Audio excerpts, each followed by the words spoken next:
Hello everyone, आप सभी का स्वागत है आपके अपने चैनल मैग्नेट ब्रेन्स हिंदी पर। मैग्नेट ब्रेन्स हिंदी जाना जाता है अपनी मुफ्त शिक्षा के लिए। मतलब आपको यहां पर ना तो किसी प्रकार का कोई पेमेंट करना है, ना ही आपको कोई सब्सक्रिप्शन परचेज करना है। सभी वीडियोस आपको मिलेंगे यहां पर बिल्कुल निःशुल्क, वो भी क्वालिटी कंटेंट और क्वालिटी टीचर्स के साथ।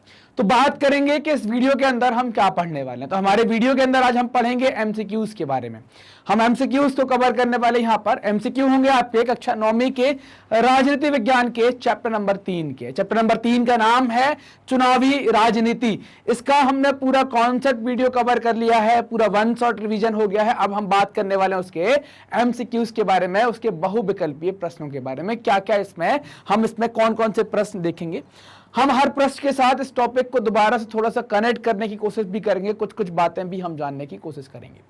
सबसे पहला प्रश्न आपके सामने, लोकसभा में अनुसूचित जाति के लिए कितनी सीटें आरक्षित की गई है। तो आपने पढ़ा होगा आरक्षित, या है ना, आपने देखा होगा कि आरक्षित निर्वाचन क्षेत्र के बारे में आपने पढ़ा होगा कि आरक्षित निर्वाचन क्षेत्र, आरक्षित कुछ उन लोगों के लिए किया गया है जो वास्तविक तौर पर पिछड़े थे, है ना, कैसे राजनीतिक, आर्थिक और सामाजिक तौर पर पिछड़े थे। तो आरक्षण किन के लिए लगाया गया था, यहां पर आप देखेंगे कि आपको एससी और एसटी के लिए रिजर्वेशन मिलेगा।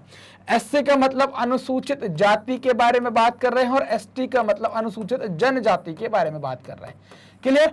ये जाति और जनजाति जो बात की गई है, एससी और एसटी के बारे में जो बात कर रहे हैं, ये लोग सामाजिक और राजनीतिक, आर्थिक सभी तरीके से पिछड़े थे। इनको समाज में बराबर पर लाना, इनको आगे बढ़ाने के लिए इनको आरक्षण की व्यवस्था की गई थी।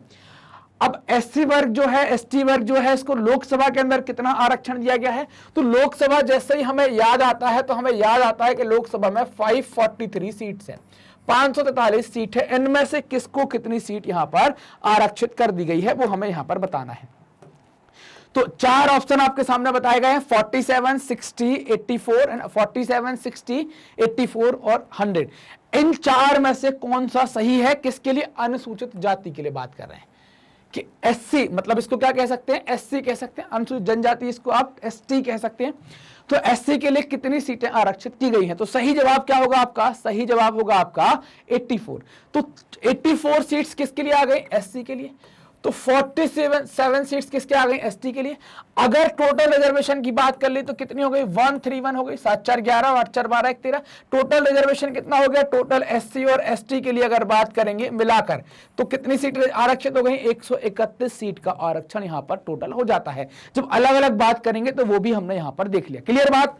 चलिए अगले प्रश्न की तरफ चलते। अगला प्रश्न क्या कहता है, प्रश्न नंबर 2, हमारा देश विभाजित है। मतलब ये कैसे पूछ रहा है, निर्वाचन क्षेत्र पूछ रहा है। सब 500 से ज्यादा निर्वाचन की बात की जा रही है, सभी 500 से ज्यादा निर्वाचन की बात हो रही है। मतलब सभी में किसके बारे में बात कर रहे होंगे, लोकसभा निर्वाचन के बारे में बात कर रहे होंगे। तो आपको बताना है कि हमारा देश कितनी लोकसभा सीटों में या कितने लोकसभा के निर्वाचन क्षेत्रों में विभाजित है। 500 में, 543 में, 550 में, 552 में। अगर विभाजित की बात करें तो 543। अगर टोटल बात करेंगे तो अभी आजकल कितना हो गया है कि 552 मैक्सिमम की जो बात करते हैं, अधिकतम 552 है, वर्तमान में कितना है, 543 है। तो ये जो सही जवाब क्या हो जाएगा, 543 सीट्स यहां पर बांटी गई है, देश को इन अलग अलग सीटों में विभाजित किया गया है। क्लियर बात। अगला प्रश्न है प्रश्न नंबर 3, उत्तर प्रदेश में लोकसभा निर्वाचन क्षेत्रों की संख्या कितनी है ये बताना है। आपने जब आपका चैप्टर पढ़ रहे होंगे तो एक चित्र मिला होगा इंडिया का, उस पर सब लिखा है, यूपी, एमपी, महाराष्ट्र, सब में कितनी सीटें हैं। तो उत्तर प्रदेश में लोकसभा निर्वाचन की सीटें आपको बतानी है कितनी है। तो यहां पर है 80, 82, 84, 90 हाईएस्ट है। अब हाईएस्ट में क्या हो सकती है, तो मैक्सिमम जो है वो क्या है आपकी 80 हो सकती है। और ये उत्तर प्रदेश में जो लोकसभा निर्वाचन है वो किसी भी राज्य में क्या है, अधिकतम है। किसी भी राज्य में क्या है, अधिकतम सीट्स यहां पर आपको देखने को मिलेगी। क्लियर बात। चलिए अगले प्रश्न की तरफ चलते हैं। प्रश्न नंबर 4 क्या कहता है, दिल्ली में लोकसभा निर्वाचन क्षेत्रों की संख्या कितनी है। दिल्ली में कितनी लोकसभा की सीट है, 2 है, 4 है, 6 है, 7 है। सिर्फ लोकसभा पर बात कर रहे हैं, याद रखिएगा, राज्यसभा की बात नहीं कर रहा अभी। लोकसभा में कितनी सीटें हैं दिल्ली में, तो दिल्ली में लोकसभा की सीटें हैं 7। किसी भी केंद्र शासित प्रदेश में सबसे ज्यादा है ना। दिल्ली क्या है आपका, दिल्ली आपका केंद्र शासित प्रदेश है, इसको यूनियन टेरिटरी या केंद्र शासित प्रदेश भी कहते हैं। तो किसी भी केंद्र शासित प्रदेश में अधिकतम सीटें आपको कहां देखने को मिलेंगी, दिल्ली में देखने को मिलती हैं। अगला प्रश्न है प्रश्न नंबर 5, मतदाता होने के लिए आवश्यक न्यूनतम आयु क्या है।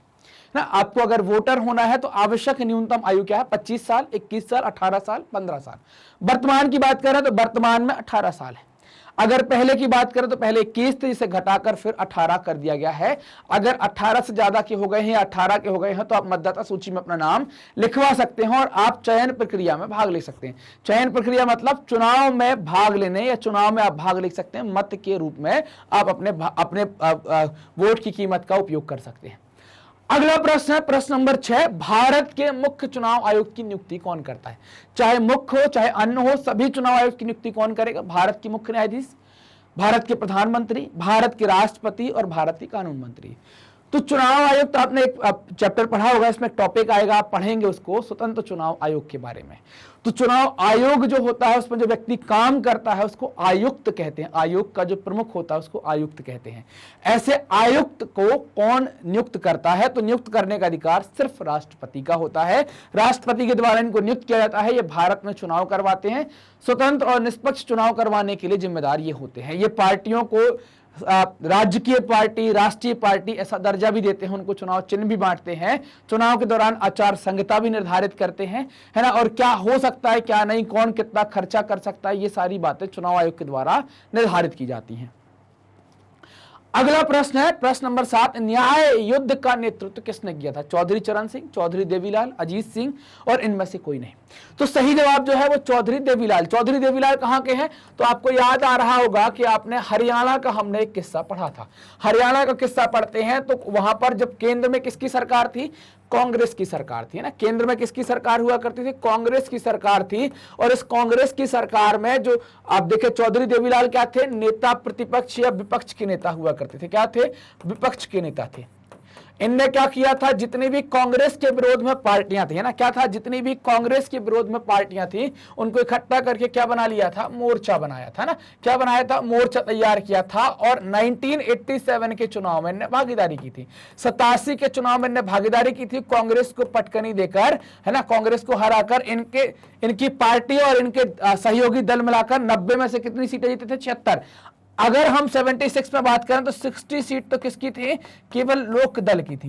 लोकदल मतलब क्या? चौधरी देवीलाल की जो पार्टी है लोकदल थी। तो इनने उस दौरान अपने चुनाव कैंपेन के दौरान एक आंदोलन चलाया था या एक कैंपेन करी थी, इसको न्याय युद्ध कहा गया था। तो उसका नेतृत्व किसने किया था? चौधरी देवीलाल ने किया था। अगला प्रश्न है प्रश्न नंबर 8, इनमें से कौन भारतीय लोकतंत्र की विशेषता नहीं है? भारत में दुनिया में सबसे ज्यादा मतदाता है, मतलब वोटर जो है वो भारत में, दुनिया के सबसे ज्यादा वोटर जो है आप भारत में पाएंगे। दुनिया का चुनाव आयोग भारत का चुनाव आयोग बहुत शक्तिशाली है। भारत का जो इलेक्शन कमीशन है बहुत मजबूत है, ये भी बात सही है। भारत में 18 वर्ष से अधिक उम्र के सभी लोग वोट दे सकते हैं, ये भी बात सही है। भारत में हारने वाला दल चुनावी फैसले को स्वीकार करने से इनकार करते, ये बात सही नहीं है। उसको स्वीकार करके जगह छोड़कर जाना पड़ता है। तो ऑप्शन नंबर डी जो है वो एकदम करेक्ट आंसर होगा। अगला प्रश्न है प्रश्न नंबर 9, निर्वाचन क्षेत्र शब्द का अर्थ क्या है? वह स्थान जहां संविधान की प्रति रखी जाती है, एक विशेष क्षेत्र जहां से मतदाता लोकसभा या विधानसभा के लिए प्रतिनिधि चुनते हैं, मतदाताओं का एक निकाय या उपरोक्त में से कोई नहीं। आप समझिए क्या कहलाएगा ये। मान लीजिए, देखते हैं यहां पर, मान लीजिए कि अपन ने क्या किया यहां पर कि एक कोई हमारा एरिया आ गया जिसको आप क्या कह देंगे, है एक कोई एरिया आ गया जिसको आप क्या कह देंगे यहां पर कि हमने कोई इलाका चुन लिया। मान लीजिए कि ये कोई एक स्टेट है, ठीक।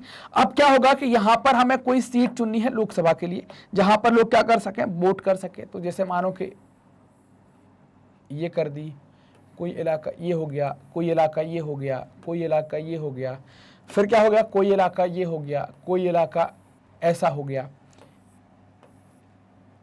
ये क्या है, 1 2 3 4 5 6 7 8 9, ये क्या हो गया आपके निर्वाचन क्षेत्र हो गए। मतलब क्या हो गए, देश को अलग अलग इलाके में बांटा। यहां से क्या होगा, कोई एक व्यक्ति चुन कर जाएगा, मतलब जिसको आप एमपी कहेंगे। एमएलए लेवल पर आएंगे, थोड़ा सा एरिया और छोटा हो जाएगा। जैसे कि हम बात करें यहां पर कि मैं अगर कलर चेंज कर दूं तो जैसे मान लीजिए कि एमएलए की सीट एक कोई ये आ गई, फिर एक कोई सीट ये आ गई, कोई एक सीट ये आ गई, एमएलए की सीट ऐसी कुछ हो जाएगी यहां पर, है ना। तो एमएलए की पोस्ट ये हो जाएगी, जैसे ये एक हो गया, ये 2 हो गया, ये 3 हो गया, ये एमएलए की सीट ऐसी हो जाएगी। तो क्या हो गया कि हम क्या कह सकते हैं कि ये सीट का बंटवारे की जो हम बात कर रहे हैं यहां पर, निर्वाचन क्षेत्र का मतलब क्या है, देश को अलग अलग ऐसे इलाके में बांटना जहां से एक प्रतिनिधि चुनकर आए। वैसे ही राज्य को भी अलग अलग क्षेत्र में बांटना जहां से एक प्रतिनिधि चुनकर आए। देश के प्रतिनिधि जो संसद में बैठते हैं उनको कहते हैं एमपी मतलब कि सांसद, और राज्य का प्रतिनिधि जो विधानसभा में बैठता है उसको कहते हैं MLA, member of legislative assembly, जिसको हम कहते हैं विधायक। तो इसमें से सही बात क्या होगी, तो ऑप्शन नंबर 2 जो है वो करेक्ट होगा कि एक विशेष क्षेत्र जहां से मतदाता लोकसभा या विधानसभा के लिए प्रतिनिधि चुनते हैं उसको निर्वाचन क्षेत्र कहते हैं। वो लोकसभा का हो सकता है, राज्यसभा का हो सकता है, लोकसभा का हो सकता है, विधानसभा का हो सकता है, किसी का भी हो सकता है। अगला प्रश्न है प्रश्न नंबर 10, भारत में इनमें से किस निकाय के लिए हर 5 वर्ष या हर 5 साल बाद चुनाव होते हैं। राज्यसभा के लिए, यहां पर राज्यसभा के लिए 6 वर्ष में होते हैं, विधान परिषद के लिए 6 वर्ष में होते हैं, लोकसभा के लिए 5 वर्ष में होते हैं, और एक ऑप्शन है लोकसभा और विधानसभा, इसके लिए भी क्या होते हैं, दोनों के लिए 5 वर्ष में। अब आप बताइए सही क्या होगा। मतलब यहां पर 2 लिखे, लोकसभा में भी 5 होगा और विधानसभा में 5 होगा, तो ऑप्शन नंबर बी जो होगा वो सही होगा। अगर यहां पर ये विधानसभा नहीं लिखा होता है ना, या यहां पर कुछ और नाम लिख देते, कोई अलग से चीज लिख देते कुछ, तो फिर हमारा केवल लोकसभा हो सकता। तो केवल लोकसभा के लिए 5 में नहीं होता ना, लोकसभा और विधानसभा, केवल का मतलब क्या हो, केवल लोकसभा और किसी के लिए नहीं। विधानसभा के लिए 5 साल में होता है, लोकसभा के लिए 5 साल में होता है, स्थानीय निकायों का चुनाव भी 5 साल में होता है। अगला प्रश्न है प्रश्न नंबर 11, किसी सदस्य की मृत्यु या इस्तीफे के कारण हुई रिक्ति को भरने के लिए केवल एक निर्वाचन क्षेत्र में होने वाले चुनाव को क्या कहते हैं। मान लीजिए कि कोई व्यक्ति एमपी था, है ना, और मान लीजिए कि वो 2022 में, ये 2020 में एमपी चुना गया, और 2 साल बाद 2022 में या तो उसने रिजाइन कर दिया या फिर उसकी मृत्यु हो गई, तो 2 साल बाद यहां पर सीट क्या हो गई, खाली हो गई।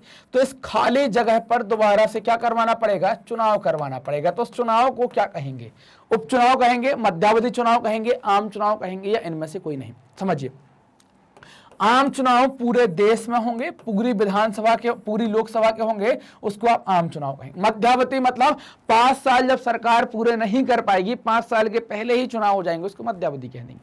अगर इस तरीके से कोई सीट खाली होती किसी के मृत्यु या इस्तीफे के कारण, तो वहां पर होने वाले चुनाव को आप क्या कहते हैं, उपचुनाव के नाम से जानेंगे, उसे बाईपोल इलेक्शन या उपचुनाव कहा जाता है। क्लियर बात। अगला प्रश्न है प्रश्न नंबर 12, निर्वाचन क्षेत्र को वार्ड कहा जाता है जो चुनाव के लिए बनाए जाते हैं। किस निर्वाचन क्षेत्र को कहा जाता है। संसद में वार्ड होते हैं कि नहीं होते, राज्य विधानसभा में वार्ड होते हैं कि नहीं होते, राज्य विधान परिषद में वार्ड होते हैं कि नहीं होते। यहां पर तो होते हैं निर्वाचन क्षेत्र, यहां पर क्या होते हैं, निर्वाचन क्षेत्र, ठीक। और यहां से चुनकर आते हैं सांसद, विधायक या फिर एमएलसी, जिनको भी एमएलसी विधायक कहते हैं। तो पंचायत और नगर निकाय, यहां पर आपने वार्ड सुने होंगे, ward number 1, ward number 2, ward number 5 का पार्षद, वार्ड नंबर 17 का पार्षद। तो यहां पर जो इलाके हैं उनको वार्ड में बांटा जाता है और वहां पर वार्ड के लिए चुनाव भी होते हैं। तो सही जवाब क्या है, ऑप्शन नंबर डी जो है वो एकदम करेक्ट जवाब है। अगले प्रश्न की तरफ चलते हैं, प्रश्न नंबर 13, इनमें से कौन सा जिला स्थानीय स्तर के, है ना, इनमें से कौन सा जिला स्थानीय स्तर के निकायों का हिस्सा नहीं है। इनमें से कौन सा जिला और स्थानीय स्तर के निकायों का हिस्सा नहीं है। ऑप्शन है पंचायतें ना, ऑप्शन है पंचायतें, दूसरा ऑप्शन है नगर पालिका, तीसरा ऑप्शन है निगम, और चौथा है लोकसभा। मतलब ये क्या पूछ रहे हैं कि जिला और स्थानीय स्तर, जिला और स्थानीय स्तर। तो जिला और स्थानीय स्तर पर पंचायतें होती, जिला पंचायत होता है, जनपद पंचायत भी जिले में होती, नगर पालिका भी जिले में होगी, ये सब बातें आपको मिलेंगी, नगर निगम भी जिले में हो सकती है हर एक जगह। लोकसभा का कोई लेना देना जिला और स्थानीय स्तर से नहीं होगा। तो सही जवाब क्या होगा, ऑप्शन नंबर डी जो है वो लोकसभा जो है वो करेक्ट होगा। डायरेक्टली इसका कोई लेना देना नहीं है जिले और स्थानीय स्तर से, है ना। पंचायतें जो है वो जिला पंचायत हो सकता है, जनपद पंचायत हो सकता है, नगर पालिका भी जिले में शहर में हो सकती है, नगर निगम भी जिले में शहर में हो सकती है। लोकसभा सीट का कोई खास लेना देना जिले के साथ नहीं होता है, या लोकसभा का सीधा संबंध जिले से नहीं होता।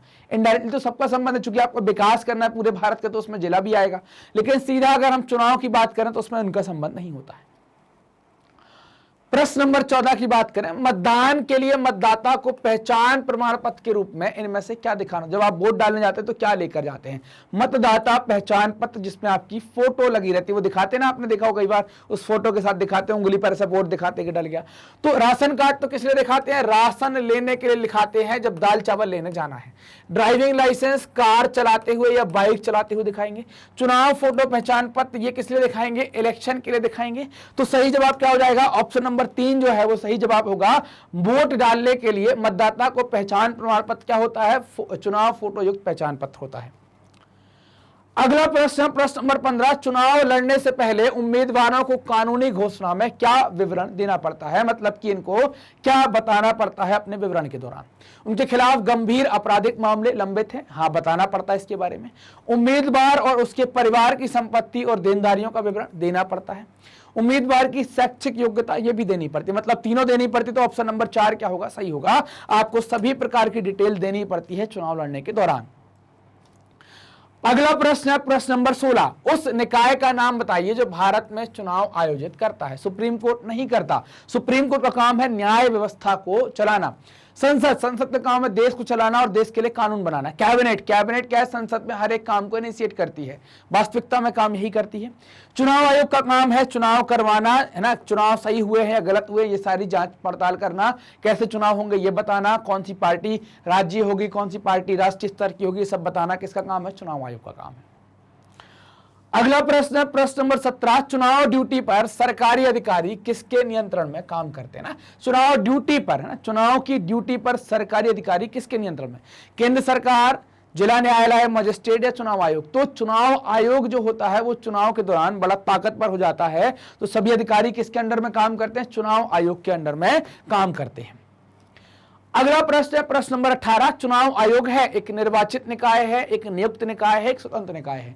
आपने टॉपिक भी पढ़ा होगा आपकी बुक के अंदर कि एक स्वतंत्र निकाय है। क्या है इसका सही जवाब? एक स्वतंत्र निकाय है। हालांकि ये नियुक्त तो होता है, मतलब इसकी नियुक्ति राष्ट्रपति के द्वारा की जाती है, फिर भी इसको स्वतंत्र निकाय कहा जाता है।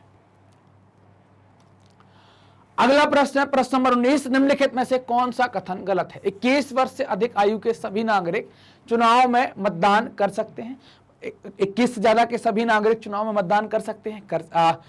कैसे कह दें? 18 से ज्यादा वाले भी कर सकते हैं। वो तो जाति, धर्म या लिंग की परवाह किए बिना प्रत्येक नागरिक को वोट देने का अधिकार है, बिल्कुल है। कुछ अपराधियों और विकृत दिमाग वाले व्यक्तियों को दुर्लभ परिस्थितियों में वोट देने के अधिकार से वंचित किया गया है, हाँ किया गया है। सभी पात्र मतदाताओं के नाम मतदाता सूची में डालना सरकार का दायित्व ये भी है। तो जो ऑप्शन नंबर ए है ना वो यहां पर गलत है। 21 क्या 18 से ज्यादा के सभी 18 वर्ष से अधिक आयु के सभी नागरिक चुनाव में वोट डालते, तो 21 वाली बात गलत होगी, 18 वाली बात यहां पर सही है। अगला प्रश्न है प्रश्न नंबर 20, भारत में लोकसभा के लिए चुनाव लड़ने वाले व्यक्ति की उम्र क्या है? आप समझ लीजिए, सबकी उम्र मैं यहां पर बता देता हूं। राष्ट्रपति, उपराष्ट्रपति और राज्यपाल, है ना, इनका अगर आपको चुनाव लड़ना है तो आपकी उम्र 35 वर्ष हो जानी चाहिए। राज्यसभा का आपको चुनाव लड़ना है, साथ ही साथ आपको राज्य की विधान परिषद का आपको चुनाव लड़ना है तो आपकी उम्र 30 वर्ष होनी चाहिए। अगर आपको लोकसभा का चुनाव लड़ना है और उसके साथ अगर आप विधानसभा का चुनाव भी लड़ते हैं, मतलब लोकसभा या विधानसभा के लिए हम बात करें यहां पर, तो आपको क्या होगा, लोकसभा या विधानसभा के लिए बात करें तो आपकी उम्र कितनी होनी चाहिए? 25 वर्ष होनी चाहिए। क्लियर? तो यहां पर क्या कह रहे हैं कि लोकसभा का चुनाव लड़ने के लिए उम्र कितनी होनी चाहिए? तो सही जवाब क्या हो जाएगा कि आपकी 25 साल की उम्र हो गई हो तो आप लोकसभा का चुनाव लड़ सकते हैं। अगला प्रश्न है प्रश्न नंबर 21, निम्नलिखित में से कौन सा कथन चुनाव की लोकतांत्रिक प्रक्रिया के खिलाफ है? पहला ऑप्शन है पार्टियों और उम्मीदवारों को चुनाव लड़ने के लिए स्वतंत्र होना चाहिए। दूसरा है कार्यकाल समाप्त होने के तुरंत बाद चुनाव नियमित रूप से आयोजित किए जाने चाहिए। तीसरा है वोट का अधिकार केवल चयनित लोगों को दिया जाना चाहिए। चौथा है चुनाव स्वतंत्र और निष्पक्ष तरीके से आयोजित किए जाने चाहिए। निम्नलिखित में से कौन सा कथन चुनाव की लोकतांत्रिक प्रक्रिया के खिलाफ है, मतलब जो अलग है?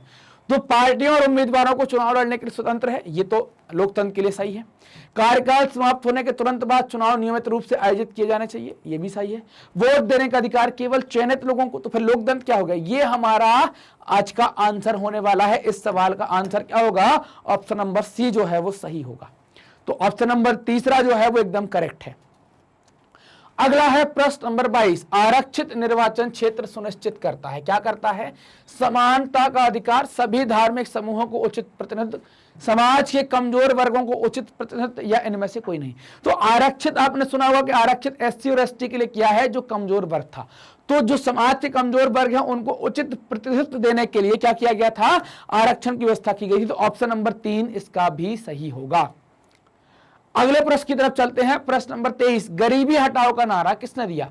इंदिरा गांधी, राजीव गांधी, सोनिया गांधी, पंडित नेहरू। तो इंदिरा गांधी के द्वारा गरीबी हटाओ का नारा दिया गया था। इन्हें अपने चुनाव कैंपेन में भी इसका खूब उपयोग किया था। इनके विरोधी इनको कहते थे इंदिरा हटाओ और इन्हें नारा दिया था गरीबी हटाओ। अगला प्रश्न है प्रश्न नंबर 24, लोकसभा में अनुसूचित जनजातियों के लिए आरक्षित सीटों के बारे में आपको बताना है। पहले प्रश्न पर हमने चर्चा करी थी, तो क्या होगा इसमें आप बताएंगे यहां पर कि जो सही जवाब है 47 यहां पर होगा ना। आपको याद होगा 84 47 ऐसा कुछ कॉम्बिनेशन हमने पढ़ा था। वहां पर टोटल 131 सीट जो है वो लोकसभा के अंदर आरक्षित थी।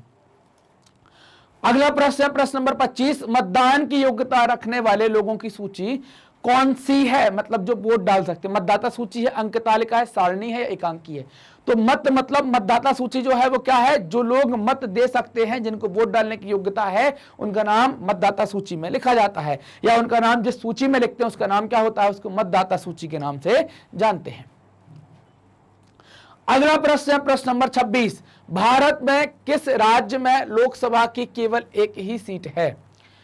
मिजोरम के अंदर, नागालैंड के अंदर, सिक्किम के अंदर, ये सभी। तो इन तीनों जगह पर लोकसभा की एक एक सीट है। मतलब सही जवाब क्या हो जाएगा, ऑप्शन नंबर डी जो है वो करेक्ट हो जाएगा। यहां पर सब जगह एक एक सीट है। भारत के किन राज्यों में लोकसभा की केवल 2-2 सीटें हैं? अरुणाचल में, मणिपुर में, मेघालय में। इन तीनों जगह 2-2 हैं। और यहां पर हमने बात करी थी कि मिजोरम, नागालैंड और सिक्किम, यहां पर क्या है, एक एक है।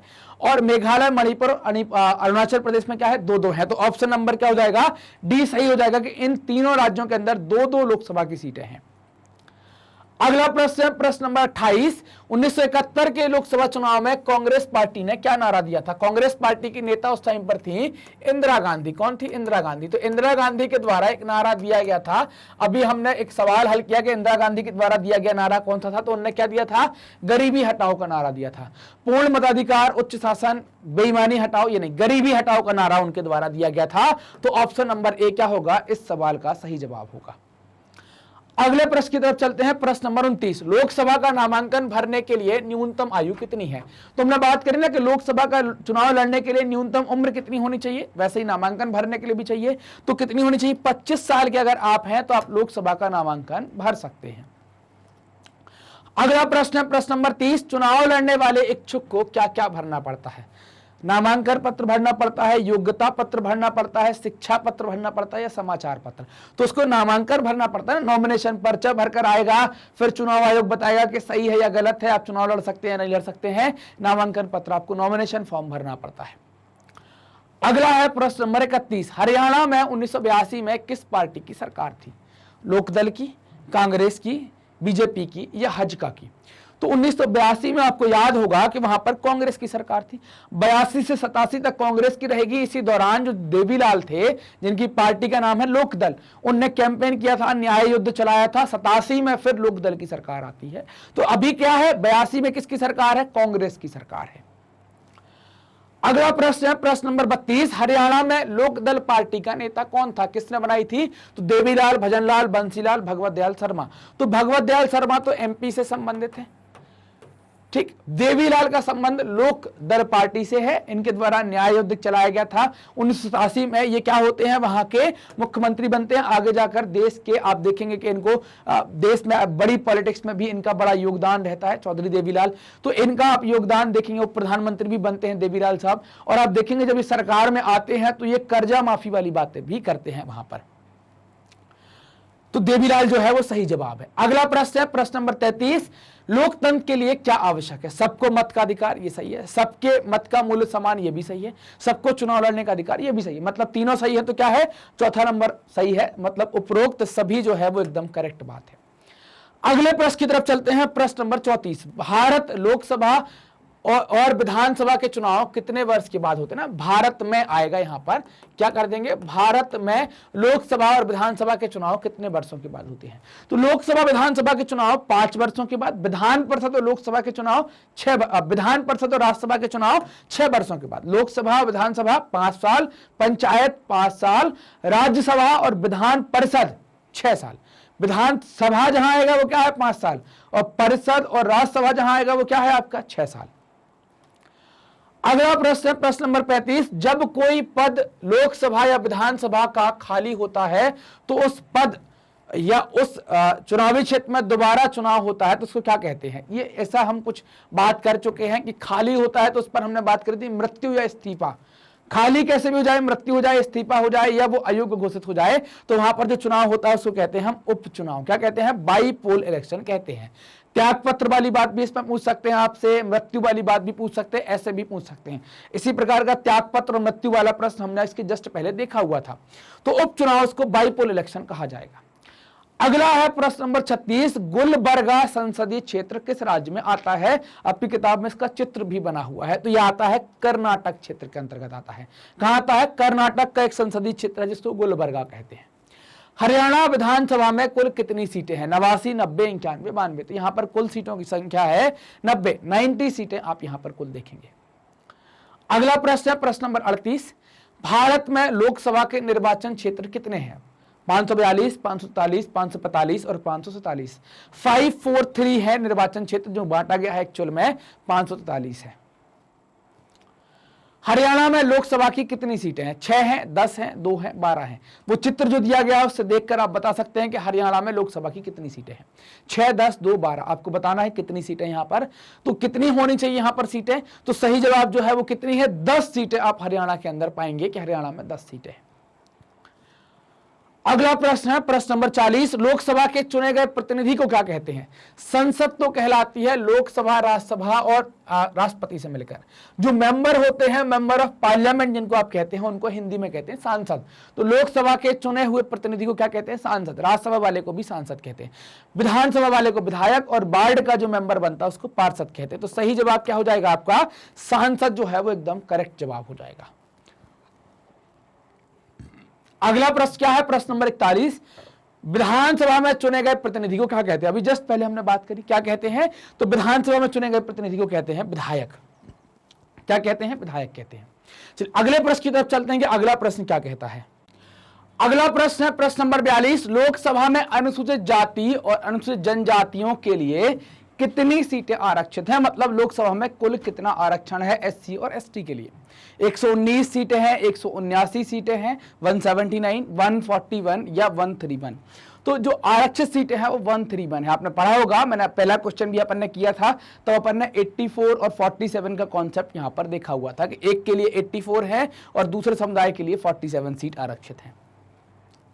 अगला प्रश्न है प्रश्न नंबर 43, ग्रामीण और शहरी स्थानीय निकायों में महिलाओं के लिए कितनी सीटें आरक्षित की गई हैं। मतलब ग्रामीण या शहरी, शहर के अंदर क्या होगा, नगर पालिका, नगर पंचायत और नगर निगम, इनके लिए। ग्रामीण के अंदर क्या होगा, ग्राम पंचायत, जनपद पंचायत और जिला पंचायत, इनके लिए कितनी सीटें आरक्षित की गई हैं। 1/2 टोटल सीट का 1/2, 1/3, 1/5 और 1/4। 1/3 सीट का आरक्षण किया गया है। मान लीजिए किसी जिले में, मान लीजिए कि पूरे किसी राज्य के अंदर ग्रामीण क्षेत्र की टोटल सीटें होती हैं 500 और शहरी सीटें होती हैं 200। तो 500 का 1/3 किसको चली जाएंगी, महिलाओं के लिए, और 200 का 1/3 किसके लिए चली जाएंगी, महिलाओं के लिए। मतलब टोटल आरक्षण कितना कर दिया, सीधा सीधा 1/3 आरक्षण कर दिया है यहां पर। अगला प्रश्न नंबर 44 क्या कहता है, हमारे देश में वोट देने का अधिकार किस आयु से शुरू हो जाता है। मतलब कौन सी आयु के वर्ग के लोग वोट दे सकते हैं, मतलब उनके लिए देने का अधिकार मिल जाता है। तो सही जवाब है 18। अगर हम पहले बात करें तो पहले 21 हुआ करता था, बाद में घटकर ये 18 हो गया। वर्तमान में भी 18 है, आज भी 18 या 18 से ज्यादा के अगर हम हो जाते हैं तो हमको वोट डालने का अधिकार मिल जाता है। और हर व्यक्ति को वोट डालना ही चाहिए, लोकतंत्र की खूबसूरती भी है और लोकतंत्र की खासियत भी है। 45 नंबर का प्रश्न क्या कहता है, हमारे देश में चुनाव किस संस्था द्वारा कराए जाते हैं। राष्ट्रपति, उपराष्ट्रपति, निर्वाचन आयोग या इनमें से कोई नहीं। तो निर्वाचन आयोग वो संस्थान है जो स्वतंत्र और निष्पक्ष तरीके से चुनाव करवाता है ना। तो ऑप्शन नंबर 3 जो है वो एकदम करेक्ट हो जाएगा। अगला प्रश्न है प्रश्न नंबर 46, भारत का प्रथम प्रधानमंत्री कौन था? लाल बहादुर शास्त्री ये दूसरे थे, नेहरू जी ये पहले थे, इंदिरा गांधी पहली महिला थी। ठीक, तो अब लाल बहादुर शास्त्री दूसरे हैं, जवाहरलाल नेहरू पहले हो गए, इंदिरा गांधी पहली महिला हो गई। तो आज पता चल ही गया कि नेहरू जी पहले प्रधानमंत्री थे, तो सही जवाब भी क्या हो गया? नेहरू जी सही जवाब हो गए। अगला प्रश्न है प्रश्न नंबर 47, मतदाता सूची को कब सुधारा जाता है? हर चुनाव के बाद, 15 वर्ष में, 10 वर्ष में, 2 वर्ष में? देखो सही तो हमको लग रहा है हर चुनाव के बाद। देखो हर चुनाव के बाद, क्यों? क्योंकि हर चुनाव के बाद मान लीजिए कि आज चुनाव हुआ, फिर 1 साल बाद फिर है, तो इस 1 साल में कई सारे लोग 18 के होंगे, तो उनका वोट तो आना चाहिए ना उसमें। तो इसीलिए क्या होगा, मतदाता सूची हर चुनाव के बाद सुधारी जाती है। तो सही जवाब क्या है? पहला जो है वो सही जवाब है, हर चुनाव के बाद। अगला प्रश्न नंबर 48, भारत का राष्ट्रपति बनने के लिए न्यूनतम आयु निर्धारित। हमने बात करी थी कितनी? 30, 35, 21, 25। 30 राज्यसभा जाना है या विधान परिषद जाना है, 35 राष्ट्रपति, उपराष्ट्रपति, राज्यपाल, और 25 अगर आप लोकसभा और विधानसभा जाना चाहते हैं। तो सही जवाब क्या है? 35 जो है वो एकदम करेक्ट आंसर है। अगला प्रश्न है प्रश्न नंबर 49, किस राज्य में सबसे अधिक लोकसभा निर्वाचन क्षेत्र हैं? महाराष्ट्र में, आंध्र प्रदेश में, उत्तर प्रदेश में, हरियाणा में। तो सबसे ज्यादा कहां है? उत्तर प्रदेश में 80 सीटें हैं उत्तर प्रदेश में, जो कि हाईएस्ट हैं। सबसे ज्यादा सीटें उत्तर प्रदेश के अंदर ही हैं लोकसभा की। आखिरी प्रश्न है आपका, आखिरी प्रश्न क्या है? पार्टी के नामांकन को अक्सर पार्टी है ना, पार्टी जो आपको नॉमिनेट करती है कि भाई ये व्यक्ति हमारी तरफ से है, उसको सामान्य तौर पर क्या कहते हैं? पार्टी का खालिस्तान कहते हैं, अनुज्ञा पत्र कहते हैं, पार्टी का पास कहते हैं, पार्टी का टिकट कहते हैं, टोकन कहते हैं। तो उसको पार्टी का टिकट कहा जाता है कि हम इस पार्टी के टिकट पर चुनाव लड़ रहे हैं, तो उसे पार्टी का टिकट कहा जाता है। ये हमारे एमसीक्यूज कंप्लीट हो जाते हैं। हमने एमसीक्यूज के माध्यम से थोड़ी बहुत बातें भी सीखी और अपने एमसीक्यू को भी यहां पर कवर किया। मैग्नेट ब्रेन्स ने आपकी सुविधा के लिए अपनी एक वेबसाइट बनाई है, magnetbrains.com। वेबसाइट का उपयोग करने के लिए टाइप करेंगे आप magnetbrains.com। जैसे ही आप टाइप करते हैं आप हमारी वेबसाइट में पहुंच जाएंगे। वेबसाइट में पहुंचते आपको यहाँ पर टॉप कोर्सेज का ऑप्शन एक आएगा। इस कोर्सेज में से आपको कई सारे कोर्स होंगे जिनको आप सेलेक्ट कर सकते हैं। मान लीजिए कि आपने हिंदी मीडियम सेलेक्ट किया, उसके बाद आपको क्लास सेलेक्ट करनी है, आपने क्लास 9 सेलेक्ट की। जैसे ही 9 सेलेक्ट करते सारे टीचर्स आपके सामने होंगे, जो भी सब्जेक्ट आप पढ़ना चाहते हैं बहुत व्यवस्थित तरीके से आप पढ़ पाएंगे। मान लीजिए कि आपको यहां पर राजनीति विज्ञान या 9वीं का आपको पॉलिटिकल साइंस या राजनीति विज्ञान पढ़ना है, तो आपने वॉच नाउ पर क्लिक किया। क्या होगा? क्लिक करते ही जैसे ही वॉच नाउ पर क्लिक करेंगे तो यहाँ का पूरा चैप्टर वाइज सिलेबस ओपन हो जाएगा। जो वीडियो देखना है, जिस चैप्टर का देखना है, चैप्टर पर क्लिक करो। जो वीडियो देखना है उसके आगे से वॉच नाउ लिखा है, इस पर क्लिक करेंगे और वीडियो कुछ इस तरीके से चल जाएगी। पूरा वीडियो देखने के बाद अगले वीडियो पर जाना है तो आप क्या कर सकते हैं? नेक्स्ट वीडियो के बटन का उपयोग कर सकते हैं। इससे क्या होगा कि आप बहुत व्यवस्थित तरीके से अगले वीडियो पर चले जाएंगे, आपको किसी प्रकार की परेशानी नहीं होगी और साथ ही साथ समय की बचत भी होगी। मैग्नेट ब्रेन्स हिंदी माध्यम के विद्यार्थियों के लिए कक्षा 7वीं से लेकर 12वीं तक का संपूर्ण पाठ्यक्रम बिल्कुल निःशुल्क में उपलब्ध करा रहा है। ये वीडियो कैसे प्राप्त करें? तो वीडियो प्राप्त करने के लिए आप हमारे चैनल मैग्नेट ब्रेन्स हिंदी को सब्सक्राइब करें, जो भी वीडियो आते हैं उनको लाइक करें, अपने दोस्तों के साथ शेयर करें और कमेंट सेक्शन में जाकर कमेंट भी जरूर करें। कमेंट कर हमें भी बताएं कि आपको वीडियोस कैसे लग रहे हैं। धन्यवाद।